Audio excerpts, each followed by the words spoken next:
You won't believe this. 3 fake HOA enforcers tried to intimidate my 93-year-old mum into giving up her ranch.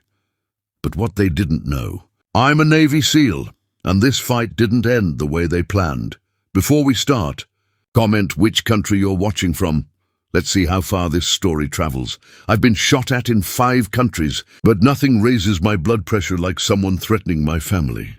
My mom, Evelyn Hart, has lived on our Texas ranch for over 60 years. The land is fully paid for, taxes are always up to date, and there's no legitimate HOA anywhere near us. But that didn't stop 3 guys in polo shirts with HOA enforcement stenciled on the back from marching up our driveway with clipboards like they owned the place.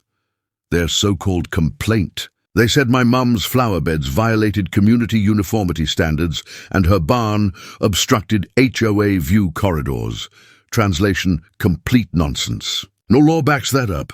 In fact, under Texas property code, no HOA has jurisdiction without a signed agreement. And trespassing on private land is a criminal offense.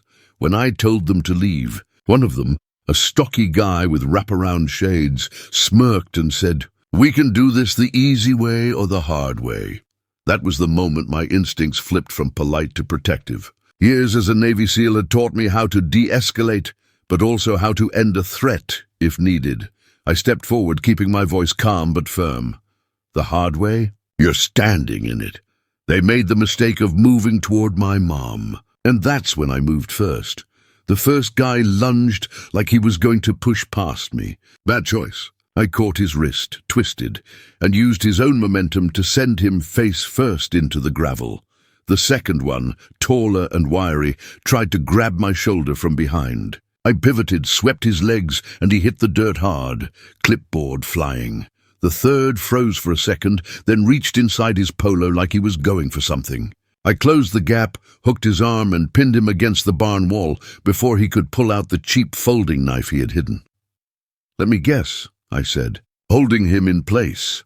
"You're not here for flowers or barns, so why are you really here?" He finally spat it out. "Your mom's sitting on prime development land. My boss wants it, and he doesn't take no for an answer."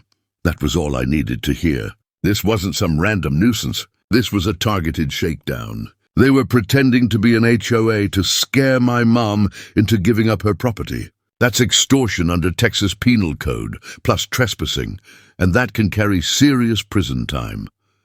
I zip-tied their wrists with the plastic ties I keep in my truck, sat them in the shade of the barn, and called the sheriff. When I went back inside, Mom was sitting at the kitchen table sipping her tea like nothing had happened. "They came for the wrong ranch, didn't they?" she said with a little grin. The sheriff arrived 15 minutes later. Once he saw my body cam footage, he didn't waste time. "These men aren't on any HOA registry," he said. "They're part of a private enforcement company tied to a developer. We've been building a case." They were loaded into patrol cars, but I knew this wasn't over. Sure enough, 2 days later, a black Escalade rolled slowly up our driveway. Out stepped a man in a tailored Navy suit, gold cufflinks flashing in the sun, flanked by 2 new security guys, bigger and meaner than the first crew. "Mr. Kane," he said smoothly, "I understand there's been a misunderstanding. I'm willing to make this go away if your mother is reasonable."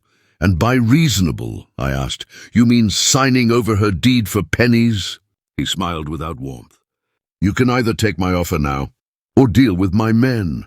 Big mistake. The first one stepped forward, said, and I closed the gap. Open palm to the chest, driving him back into the Escalade hard enough to rattle its suspension.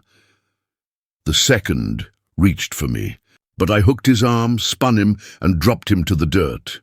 The boss took half a step back. Suddenly, not so smooth. "You think you can stop progress?" He barked. I pulled out my phone and tapped the sheriff's number. "I already have." "You sent men to threaten my mom." "I've got every second on camera. Add attempted coercion, criminal trespass, and conspiracy to your list. Oh, and by the way, I'm a Navy SEAL. You won't win the physical fight either." The sheriff's cruiser rolled up just as the boss tried to get back in his car. He didn't make it. Cuffs clicked, doors slammed, and the Escalade was towed away. Mom stepped out onto the porch, her tea steaming in the morning sun. "Well," she said, "guess we're not selling." I smiled. "No, Mom, we're not selling. We're making sure no one ever tries this again. Because if they do, I'll be waiting." And that's how 3 fake HOA bullies and their boss ended up in jail, and Mom's ranch stayed right where it's been for 60 years. What about you? Have you ever had to stand up to someone who thought they could push you around? Tell me in the comments. And if you loved this story of HOA justice, hit that like button, subscribe, and ring the bell, because more insane HOA drama is coming.